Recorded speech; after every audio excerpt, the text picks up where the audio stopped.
beast had an axe, so he needed to close the distance. He leapt off the ground, holding his axe out in front of him, using its weight to give his leap extra distance. He brought his legs forward to guarantee that he would fight standing. He landed in the middle of the group of three. The machine in the center had dual machine guns for arms, both underslung beneath its shoulders with two belts of cartridges feeding into the inside of the guns from the machine's armpits. The beast was only a foot in front. The machine didn't need to calculate trajectories.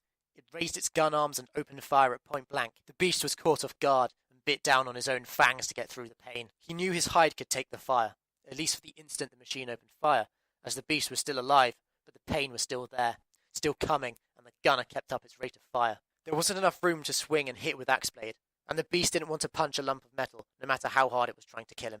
His legs already facing the gunner, he twisted his body to the left, thrust his axe as far back left as he could, hitting the leftward machine that held a spear with an electric tip, hard enough in the face to leave a dent and causing it to lose its footing to be regained instantly. The beast brought forth his axe, intending to strike the gunner with his axe hilt. He hit hard, caving in the metal chest before the gunner fell over inward to its knees. The beast turned sharp to the right, bringing his axe over his head, striking the top of the rightward foot soldier. Its head splitting in two, down to the neck, exposing wires and now cracked chips, all sparking light blue bursts of electricity. Turning to the left once more, he swung his axe at low chest height towards the leftward machine that had just recovered its bearings from the previous hit. The axe plunged deep into the stomach area. The beast had put enough anger into the swing that the entire axe head was in the machine with half of the axe shaft. The beast pulled at his axe to free it from the machine. It was stuck in the machine's frontal chassis and tangled in wires. It required the beast to put a hand on the machine's shoulder for leverage, and he yanked the axe out, taking wires and large part of what can be considered the machine's spine with it, causing it to bend backwards to the point it snapped in two under gravity. The beast then turned to the center. Gunner with the caved-in chest, now looking up from its knees, cocked its gun arms back to fire point blank again. But before it could activate its weapons, the beast raised his hands above his head, still holding his axe, with its axe head almost touching his backside. He brought the battle axe over his head using his whole upper body. The axe head found the area of the shoulder next to the neck. The axe blade cut and forced its way down the machine, stopping at the machine's hips. It was safe to say that the machine had been killed. Tugging the axe free once more, the beast breathed in and exhaled hard, his face static with the same scowl. But he had no time to take in what just happened. The battle still raged, and he had only started. To clear the center, he needed to remove the two machines that remained on the left. Another gunner that was yet to open fire stood before him. The beast thought quickly that it must have been avoiding friendly fire, or that he had moved too fast. The other machine was a foot soldier, this one holding a 1.5 meter long blade that could only be described as a sword. The beast charged the gunner. He wanted to avoid being suppressed by pain he had only just got out of. The gunner was standing on a pile of rubble. It opened fire. It was accurate, but again the beast's hide held. And again the beast didn't want to question his own mortality. He threw a wide swing from right to left, holding the bottom of the back's hilt with both hands. He threw off his own center of mass, causing the beast to stumble to the left, but the beast didn't care. The gunner had had its legs severed, causing it to fall face first towards the ground. It was still functional, but all it could do now was shoot the dirt. The beast turned right. The last of the machines in the center stood in front of him. The machine held a blade in one hand, the hilt only slightly larger than the hand holding it. The beast looked to the metal fingers of the machine. A good grip. No chance of dislodging this weapon. The beast swung strong, two-handed, top left to bottom right. The machine blocked with its blade before the axe head made it past the machine's shoulder, and the blade bounced off. The beast swung again from top right to bottom left. Another counter. The beast bared his teeth. This machine was clearly reinforced, or at least designed to use its weapon with great skill. Paired with a low growl, he swung his axe again, top right to bottom left. The machine moved to counter, but this time he didn't aim for the head. The beast deliberately swung high. The machine's blade blocked the axe's shaft, not the blade this time. The beast pulled his axe towards him, catching the machine's blade in the downward hook of his axe. The machine fell towards the beast, kneeling down on the floor. The beast leant forward, now holding his axe in his left hand, his right hand curled in a fist, ready to punch down on the machine's spine. But the machine calculated its position and thrust its blade up with as much force as the beast could punch down.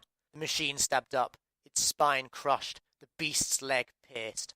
The beast stepped back, snarling, anger and pain in his brow and muzzle. He bled from the inner side of his left thigh. It hurt, it stung, and the steam gushed out more than the crimson blood, for the cold air reacted with the fiery heat coming out from within the beast.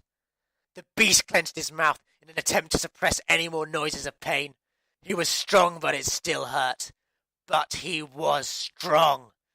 The steam fizzled away, and the bright red that covered his thigh and knee turned to dark purple like a birthmark on his golden fur. The wound had appeared to close, but the hide was visibly scarred. A line of removed fur marked the wound. The beast had a job to do. He looked left and right, then back at the center. 3 more behind the bonfire fountain. As he looked up, the beast saw a gunner fire on the last of the nearby mercenaries, lying exhausted on the ground. The fur on the back of his neck felt on fire, and the beast leapt over the fountain, landing on top of the gunner and knocking it to the floor, which allowed him to swing his axe down on the gunner's head.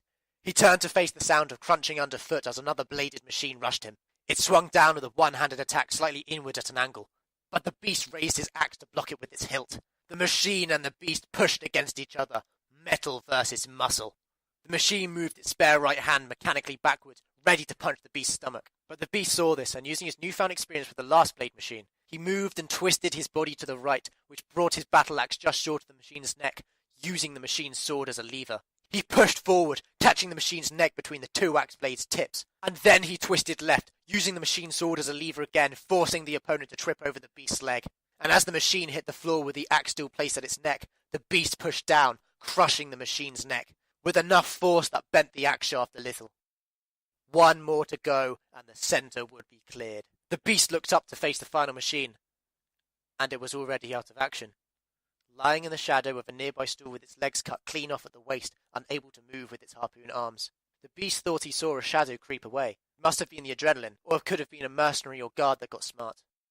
The beast shook his head to refocus himself. Now he only had to deal with the flanks, whilst the guard still held. He had no time to choose which of the 2 flanks to help first, but the beast was already facing the apartments with a gate at its right. Many of the guards already lay dead outside, with the remainder taking cover in the charred apartment block or the stalls outside, all while the gunner machines laid down constant fire as foot soldiers stood back, most likely to protect the gunners, or to wait until enough guards were dead so that they could get at the civilians inside without distraction. The beast sprang into action. He ran at full speed towards the line of machines. When he was only a few more strides away, he jumped and turned his body mid-air, his axe held out with locked muscles and gripped with both hands at the hilt, perpendicular to his waist. He flew past the backs of the machine's firing line, his outstretched axe striking the back of an exposed gunner. The axe cut deep, but not deep enough to do harm, and yet the gunner came flying forward with the beast. The beast did not intend this blow to kill, just to get the attention of the machines to draw their fire away from the remaining guards. But he did hope the machine would break in the fall. The beast hitting the machine threw off his balance. He planted his legs down and leant forward to take the momentum off his pawed feet, sliding across the ground for a few meters due to fresh gravel made by the fight, removing most of the ground's traction. The machines held their fire. With this, the beast charged forward, with the machines reopening their fire, concentrating on his position. Clearly they had calculated him to be the bigger threat and higher priority target. Dust and ash kicked up as the beast charged forward, making sure to step on the back of the neck of the fallen machine, crumpling in under his weight. He approached 2 gunners that both turned to face him. The beast swung his axe from right down to left in a diagonal motion. The axe, planting itself in the machine's upper chest, was breaking more than cutting off the same gunner's chin. The gunner sprayed rounds up into the air as the axe force caused the gunner to bend backwards. Many of the bullets hit the beast point blank, failing to penetrate, but stung just as much as before. A foot soldier approached from behind. Again, the beast couldn't swing his axe as he didn't have the space. The unarmed foot soldier, only a few feet away, pulled its arm back ready to punch, but with his right hand the beast grabbed the machine by the throat. Claws fighting to dig in against the metal neck, but the beast had his grip. The beast swung round to face the first gunner, pulling the foot soldier with him, slamming the machines into each other. Whilst this was going on, the second gunner had calculated that whilst the beast was grabbing the foot soldier, he was exposed enough to open fire. But by slamming the 2 machines together, the bullets only chewed up the rear of the first gunner and the foot soldier. A rather brutal shield made by the beast, but he had that name for a reason. The shot-up gunner was now damaged enough for the axe head to slide out. Letting go of the foot soldier, and instead of removing the axe, the beast pushed on it, sending its dead weight towards the second gunner that was too focused on dodging the machine it had just helped destroy. That it had missed the fact that the beast ran forward behind the body of the first gunner, and using his momentum from running, he swung his axe, hitting the second gunner's head, knocking it off, pulling a trail of ripped wires that flew in the air. Its body still standing, but how can it shoot if it can't see? The beast kept up his momentum and charged the next machines in line whilst they charged him. One with sword, one with spear, both in front of the gunner they were protecting. The beast knew which one to take out first. He began to swing his axe, but came to a halt only a few meters before the foot soldiers reached him, and his axe kept swinging to the left. The machine with the sword realized its danger and stopped torso and raised its sword to block, but due to the angle of impact and overcompensating might that the beast had put into the swing, the axe broke through the sword, shattering it and chipping the axe. That brute forced its way through the machine's chrome skull, getting stuck once more. The beast had to drop his axe as it was no use now, as the spear machine was close, and the beast thought it was best to have two free hands than worry about freeing his axe yet again. The machine stood in front. It had the ranged advantage whilst the beast focused on trying to keep it in between him and the gunner. The spearhead was flattened in a way that made it primarily intended for cutting than stabbing.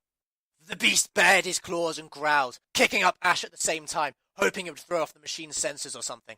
The machine stepped forward instantaneously and swung, aiming for the beast's legs. He would have hit if the beast didn't dodge to the left with a single step. He pulled his left arm back, intending to thrust it forward to punch the machine, but it recalculated instantly and rammed its spear deep inside the beast's right calf. The beast roared in pain and cursed himself for playing into the spear machine's programming, but he acted fast and thrusted his left hand forward, grabbing the machine by its shoulder, and pulled back. He held the machine tight with both arms. It didn't move, for it clearly wasn't programmed for this situation. But the beast dug his claws deep into the back of the machine, having to lean back to lift it up. But once he found his claws deep inside, he pulled both arms sideways, tearing the back of the machine wide open, taking important components with it. The spear was still in his leg, with smoke coming from the penetrated wound. The gunner opened fire, and the beast lifted his left arm to protect his face. With his right arm, he pulled the spear out, causing built-up steam pressure to escape rapidly from the freshly opened hole in his leg. He moved his left arm to see the gunner, and threw the spear like a javelin, and hit the gunner square in the shoulder, causing sparks to spray out. The gunner stood still. It seemed as if it was recalculating what to do, now that it couldn't fire with one of its gun arms anymore. It didn't fire at all. The beast felt the pain of the stab wound closing, but he was concerned. He looked past the gunner, then behind, then back to the front. None of the machines fired their weapons, or came closer to fight in close quarters. He smelt the air. No good. Just a mixture of ash and whatever was in his blood. The beast didn't know. His ears pricked up like radars, but the fighting on the other flank wasn't helping. But this brief concern ended when the gunner with the spear in its shoulder started to step back, still watching him with red eyes and one gun. The beast saw it. What had been walking over from the other flank. The beast twitched his neck to crack his neck muscles, and in a similar way to the one-armed gunner, he moved backwards while still looking forward. He picked up his axe, still stuck upright in the sword machine's skull, with his left hand with a strong grip, then moved the battle axe to both hands with an even stronger grip. Towering above the beast stood another machine, a bigger one, taller than the beast but like the other machines, bipedal, underslung arms, red eyes protected by a large brow and heavily armoured with reinforced metal shoulder collarbones, clearly intended to protect the neck, and it wielded a two-sided battle axe. If the machines up until now were tanks, then this was overkill. The anger he felt at the machines only doubled. His mouth snarled even greater like a dog of old when attacking other dogs. The beast let out the loudest roar he can muster.